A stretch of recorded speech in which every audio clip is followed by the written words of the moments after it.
సీమ గర్జన TV channel subscribers అందరికీ ఈ ఆధ్యాత్మిక అంశం మీద గత కొన్ని వారాలుగా మనం చేస్తూ వస్తున్నాం. స్పందన అన్నది వింటున్నారు. ఏదైనా లోపాలు ఉంటే చెప్పేవాళ్ళు ఒకరిద్దరు సాధారణంగా అడిగారు కొన్ని. అయితే మన స్వామీజీ గారితో మాట్లాడుతూ ఈ వారం ఏంటి స్వామి అంటే, నేనే సూర్యుడిని అహం బ్రహ్మస్మి అన్నాడు. అంటే నేనే సూర్యుడు అంటే ఏంటి అన్నది ఆలోచనలో పడ్డాను. అయితే మొన్న ఈ సినిమాలో బాలయ్య గారు ఒక డైలాగ్ ఉంటుంది, నేనే నేనే అని. అంటే నేనే అంటే నాకు అర్థమైందంటే, ఎటువంటి సమస్య వచ్చినా నేను లెక్క చెయ్యను. సూర్యుడు ఉదయించే సూర్యుడికి మేఘాలు అడ్డు వచ్చినా అది తాత్కాలికమే. సమస్యను నేను తుంచి వారేస్తాను అన్న భావన అని నేను అనుకుంటున్నా. మరి ఆ అంశం మీద స్వామీజీ గారు ఏం చెప్తారో తెలుసుకునే ప్రయత్నం చేద్దాం. నమస్కారం స్వామి. నమస్తే అండి, చాలా సంతోషం. మంచి ప్రశ్న వేశారు. మన సీమగర్జన వీక్షకులకు స్వాగతం, సుస్వాగతం. ముఖ్యంగా ముందుగా అహం బ్రహ్మాస్మి.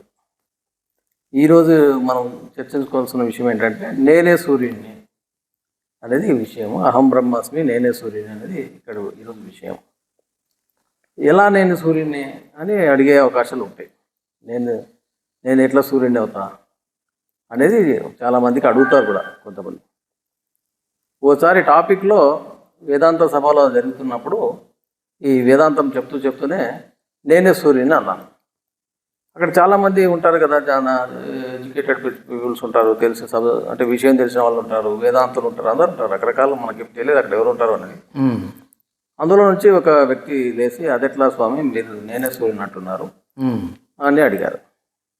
అడిగితే నేను మామూలుగానే తలవంతాను, నేను కాదని చెప్పడానికి మీ దగ్గర ఏదైనా ఉందా అన్నా. ఫస్ట్ వాళ్ళు ఏం చెప్తారు వినాలి కదా కూడా. నేను సూర్యుని అంటే మీరు ఒప్పుకోవడం లేదు కదా, నేను సూర్యుని కాదు అని మీరు చెప్పాలి నాకు. అట్లాంటిది మీ సబ్జెక్ట్ ఉందా అంటే, అది ఎట్లా ఉంటుంది స్వామి అంటే, మరి అంతే కదా, నేనంటే మీరు ఒప్పుకోవడం లేదు కదా, మీరు కాదని ప్రూవ్ చేయాలి కదా అంటే ఆయన పెద్దగా అనుకోలేదు. సరే, అందులో ఇట్లా ప్రతిసారి రోజు చర్చ జరిగినప్పుడంతా ఏదో ఒకటి కామెంట్ చేస్తూ వచ్చాడు. ఒకసారి ఇంకా ఒక 4 వారాల తర్వాత చాలా వినయంగా వచ్చి, స్వామి నేను ఒక మాట అడుగుతాను, మీరేమనుకుందని అన్నాడు. సరే చెప్పండి అన్న. సూర్యుడు అంత ప్రచండమైనటువంటి వేడిమి కాంతి ఉండే సూర్యుడు ఆయన ఎక్కడ, మనకేం వేడి లేదు ఏం లేదు, మనం ఎక్కడ, మరి నేనే సూర్యుడు అంటారు, మీరు అంత వెలుగు ఇవ్వగలుగుతున్నారా, అంత కాంతి ఇవ్వగలుగుతున్నారా అని అన్నాడు.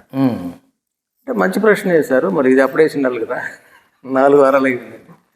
లేదు స్వామి చెప్పండి అన్న. సరేనండి, వెలుగు అనేది ప్రకాశం, సూర్యప్రకాశం అంటాం. సూర్యప్రకాశం అంటే ప్రకాశం అంటే వెలుగు. ప్రకాశం అంటే 2 అర్థాలు ఉన్నాయి కదా అన్న మామూలుగానే. ఆయన అంటే మంచి ఎడ్యుకేటెడే కానీ ఒక్కోసారి పదాలు రావు కదా. ఆయన కొద్దిగా అది ఎట్లా స్వామి అన్నట్టుగా అన్నాడు. అంటే ప్రకాశం అంటే తెలివి, ప్రకాశం అంటే వెలుగు, 2 అక్కడ ఉన్నాయి, 2 రకాలు, 2 విధాలు. ఆయన కొంచెం అంటే ప్రకాశం అంటే కొంచెం గుర్తు రాలే ఆయనకి. అంటే మనం బుక్స్ రాస్తుంటాం కదా, ప్రకాశకులు అంటాం కదా. ప్రకాశకులు అంటే తెలివి కలిగి, అంటే వెలుగులోకి తెచ్చిన వాళ్ళు అర్థం. మామూలు చెప్పాలి, వెలుగు చీకటి నుంచి వెలుగులోకి తెచ్చిన వాళ్ళు అర్థం. అంటే ఆ ప్రకాశం వేరు, ఈ ప్రకాశం వేరు. ఈ ప్రకాశం ప్రకారంగా తెలివి అన్న మీనింగ్ వస్తుంది. ఆ ప్రకాశం సూర్యప్రకాశం, అది వేడిమి వెలుగు అని వస్తుంది అని ఎక్స్ప్లెయిన్ చేశాను. చేస్తే బాగా కరెక్ట్ చేసుకోవడం బాగుంది. సరే, ఇప్పుడు ఆయన దగ్గర ఒక ప్రకాశం ఉంది, వెలుగు వేడిమి ఉండేటువంటి ప్రకాశం సూర్యుని దగ్గర ఉంది. నా దగ్గర తెలివి అనేటువంటి ప్రకాశం నా దగ్గర ఉంది. ఇప్పుడు ఇద్దరిలో ఒకరినే గొప్పని చేయాలా, ఎవరిని చేయాలా అన్నాను. సర్వసాధారణంగా తెలివి ఉన్నోళ్ళే గొప్ప అంటారు ఎవరైనా, తెలివి ఉన్నోళ్ళే గొప్ప. మరి ఆయనకు తెలివి లేదు కదా, అన్నట్లు గొప్ప అవుతాడు. సూర్యుని నేనే అని నేను చెప్తున్నాను. ఆయన చెప్పగలడా నేను సూర్యుని అని? నా పేరు లోకనాథము, ఆయన పేరు సూర్యుడు. సూర్యుని అని చెప్పగలడా? చెప్పలేడు. నా పేరు నేను చెప్పగలుగుతున్నాను, నా ఎదురు సూర్యుడు నేను చెప్పగలుగుతున్నాను. అంటే తెలివి నా దగ్గర ఉంది, అంటే వెలుగు ఆయన దగ్గర ఉంది. రెండిట్లో మనం ఒకటే గొప్పదనం చేయాలంటే తెలివి ఉన్నవాడే గొప్పవాడు. ఆయన యాక్సెప్టెడ్ అక్కడికి. తర్వాత ఒక మాట అన్నాను, స్వామి మీరు అంటున్నారు కదా ఇప్పుడు శతకోటి సూర్యతేజ అని మీరు ఎప్పుడన్నా విన్నారా అన్నాను. అది ఎవరైనా వింటూనే ఉంటారు, అడగల కదా మనం ప్రశ్న వేయాలి కదా. నాకు తెలియదంటే కష్టం. అవును స్వామి విన్నాను స్వామి అన్నాడు. శత అంటే 100, 100 కోటి అంటే 100 కోట్ల సూర్యుల వెలుగు కూడా మనకు సమానం కాదు అనేది అక్కడ సారం. మరి 100 కోట్ల సూర్యులు కూడా మనకు సమానం కాదని చెప్తుంటే ఒక సూర్యుని గురించే మనం ఇంతసేపు డిస్కషన్ చేసి మీరు అది గొప్ప ఇది గొప్ప అన్నారు. కాబట్టి ముందు సబ్జెక్ట్ పరంగా మనం బాగా తెలుసుకోగలిగితే చిన్న చిన్న విషయాలు ఏం తెలియని వాళ్ళు ప్రతి ఒక్కరికి అర్థమైపోతుంది. కాబట్టి మన మీద మనమే డౌట్ పడి మనం తక్కువలమేమో మనం అంత లేమేమో అనుకోవడం వల్ల మనం నష్టం తెచ్చుకుంటున్నాము. కాబట్టి శతకోటి సూర్యతేజ అంటే 100 కోట్ల సూర్యులు కూడా నాకేం సమానం కారు అనేది మనం బాగా తెలుసుకోవాలి. ఇట్లా ఎప్పుడైతే తెలుసుకుంటేనే మనం అహం బ్రహ్మస్మి నెక్స్ట్ స్టెప్. అహం బ్రహ్మస్మి అంటే ఏం అనహం అంటే నేను అష్టదిక్పాలకులు, పంచభూతాలు, నవగ్రహాలు, తర్వాత సూర్య చంద్ర గ్రహ నక్షత్రాలు, ఆకాశంలో ఎగిరే గరుడపక్షి, సముద్రంలోని తిమింగలము, అడవిలోని సింహము, ఎడారలేని ఒంటె, పుట్ట గుట్ట చెట్టు అన్నీ నేనే. నేను కానిది నాది కానిది ఈ విశ్వంలో లేదు. మనం ఎక్కడో ఈ కర్నూలు, ఈ ఆంధ్రప్రదేశ్, ఈ ఇండియా, ఈ ప్రపంచం అట్లా చెప్పడం లేదు. నేను విశ్వంలోనే నా ఎంత గొప్పవాళ్ళు లేడు అనేది బాగా తెలుసుకోవాలి. మరి అది ఎట్లా గొప్పవాడు అని నువ్వు ఏదైనా సృష్టించగలవా అని మళ్ళీ ప్రశ్నలు వేస్తావు. ఇవన్నీ ఎంతోమందికి ఇట్లా అంటేనే చేయి చూపిస్తేనే సూర్యుడు ఆగుతాడు, ఆగమంటే ఆగుతాడు, వర్షం రమ్మంటే వస్తుంది, మరి నీకు అట్లా శక్తులు లేవు కదా అంటే అవన్నీ చిన్న చిన్న సిద్ధులండి. సిద్ధుల మీద పడితే జ్ఞానం రాదు, యోగులకు జ్ఞానం కలగదు. అది కూడా మనం తెలుసుకోవాలి. ఎవరైనా సిద్ధులు చూపిస్తున్నారంటే వాళ్ళు యోగులై ఉంటారు. వాళ్ళకి తపస్సు కొన్ని సంవత్సరాలు తపస్సు చేయాలి. చేస్తూ ఉంటే వాళ్ళకు వాక్ శుద్ధి, సంకల్ప శుద్ధి, మనశుద్ధి ఇట్లాంటి శుద్ధులు వస్తాయి. వాటి వల్ల ఏదన్నా అంటే అవి జరుగుతాయినట్టు.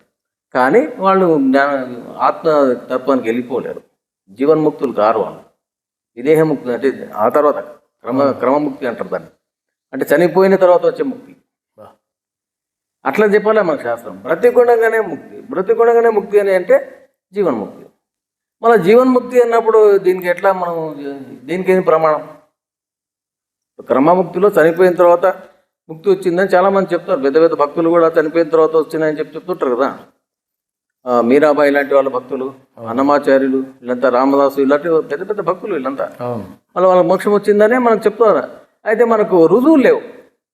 వాళ్ళు ఎక్కడన్నా మళ్ళీ వచ్చి నేను పలానా జన్మలో ఇది చేసింటినే నాకు ఇట్లా ముక్తి వచ్చింది, 8 సంవత్సరాలు అక్కడ ఉంటుందని చెప్పడానికి మన ప్రమాణం లేదు. వాళ్ళ ప్రమాణం లేని దాన్ని మనం తీసుకోవాలన్నా?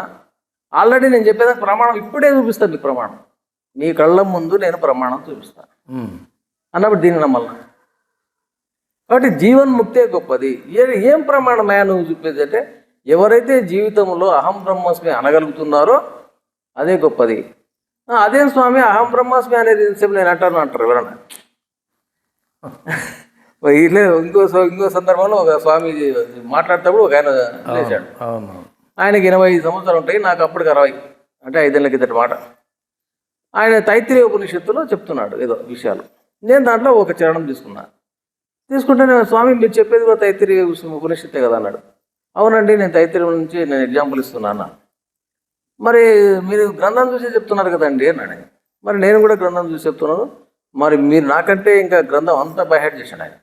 నేనన్నా అక్కడక్కడ కొన్ని కావాల్సినవి తీసుకున్నాను, మొత్తం మీరు తీసుకున్నారు. మీరు బై బర్త్ కూడా మంచి ఇంకా అగ్రవర్ణాల్లో పుట్టిన వాళ్ళు మీరు మంచి ఎడ్యుకేటెడ్, నాకంటే వయసులో నాకంటే పెద్దవాళ్ళు, అంత చదువురు మీరు.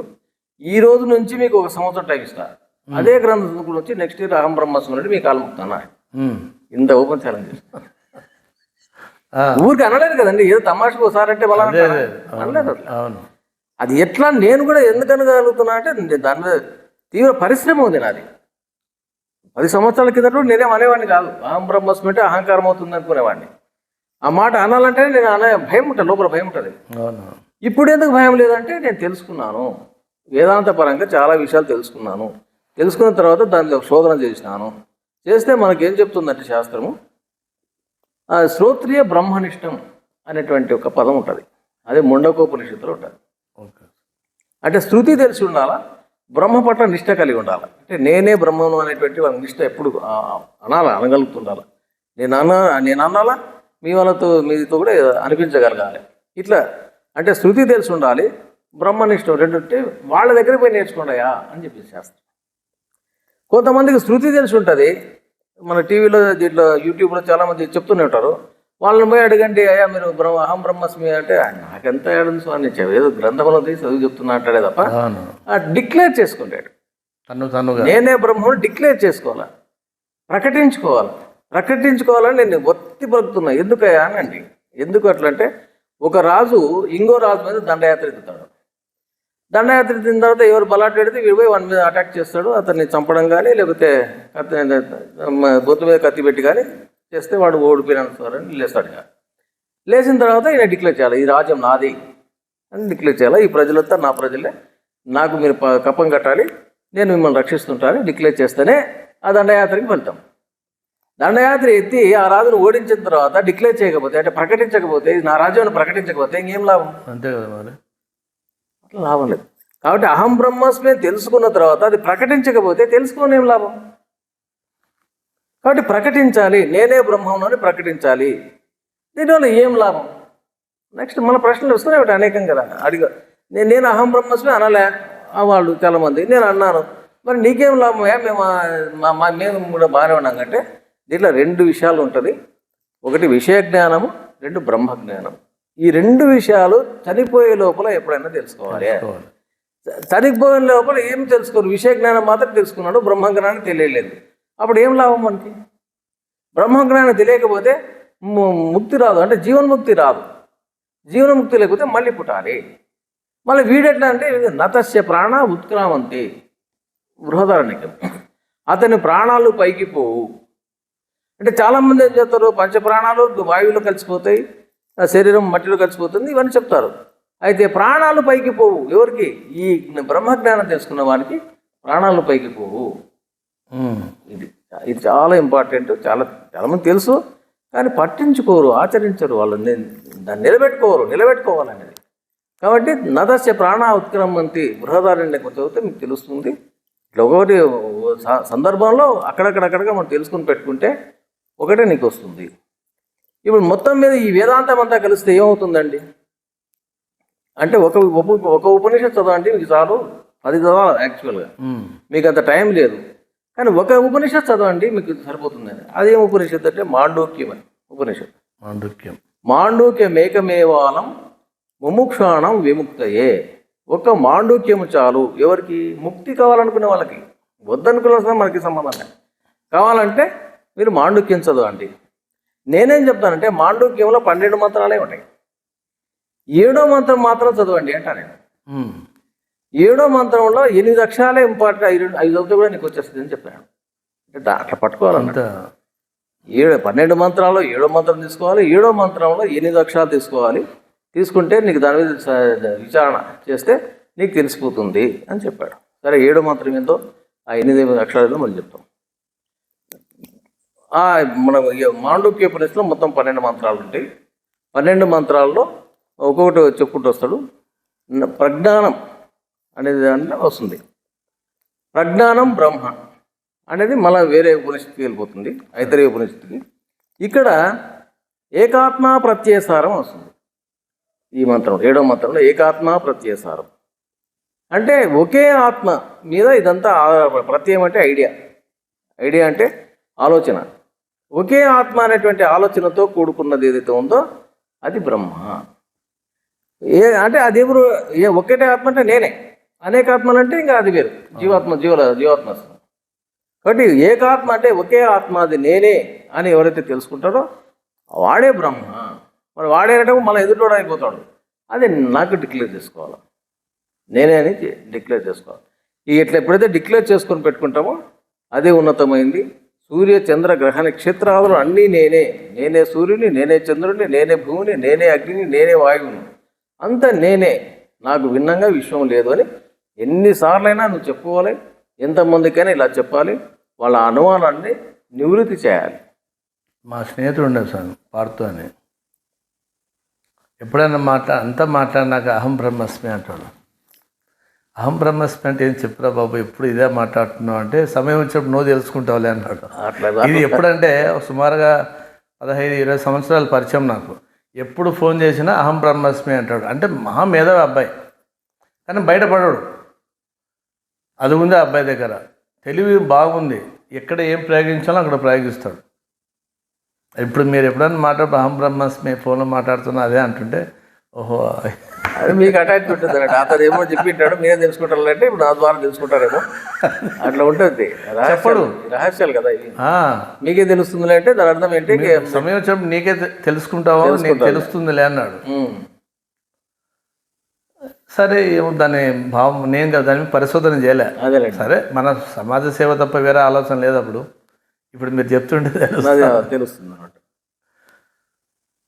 ఇంకేం స్వామి చివరిగా నేను చెప్పదలుచుకున్నది? నేను చెప్పదలుచుకున్నదంటే ఇంకా అహం బ్రహ్మాస్మి అంతే. నాంత ప్రజ్ఞం నా బహిప్రజ్ఞం నా వివిధ ప్రజ్ఞం నా ప్రజ్ఞానగరం నా ప్రజ్ఞం నా అప్రజ్ఞం అదృష్టం అవ్యవహారం అగ్రాహ్యం అలక్షణం అచింతం అవ్యపదేశం ఏకాత్మా ప్రత్యసారం ప్రపంచోపశమం శివం శాంతం అద్వైతం చతుర్థం మన్యంతే స ఆత్మ సవిజ్ఞేయ. అది 7వ మంత్రం చెప్పానే. ఈ 7వ మంత్రంలో తానే స అంటే నేను, అతడు అని అర్థం.